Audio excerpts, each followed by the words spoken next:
Oganda mawuok Kauma e ward ma Kibiri e kar chung' od bura ma Karachuonyo e kaunti ma Homa Bay koro chako riwruok margi mano ma ong'ere kaka Auma Nyagoro, mano ma onywando dhoudi adek mago mag Kauma gidwaro mano mar konyo e chwalo chenro mag dongruok kod nyayo achiel margi.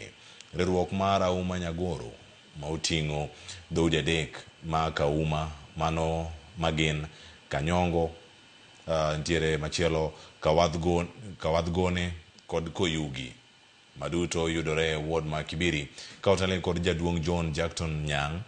Gikoni sani koro gidhi chuogo ofis margi mabiro bedo mano ka konyogi e tayo chenro maggi mag dongruok kod neno ni jopiny mantiere kod pek e alworano omak badgi.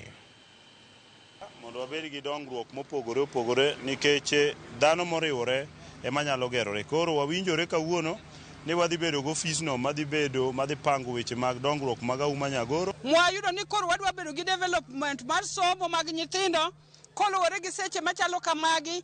Nyocha sirikal konyowa gi basari, to basari sani wach ne onge.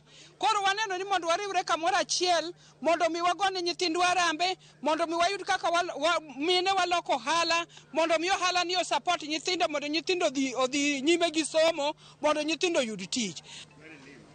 Waneno ni mondo wabedie riwruok, wan dhoudi adek to ne wapogore, to kane wapogore to ne ok wayud dongruok, kendo nyithindwa ne ok dhi maber nikech kata mumo ndikie ni dhoudi dala ma ji opogore ok dongi. Koro wabiro mondo wariwre mondo wayud dongruok ei waja adek gi.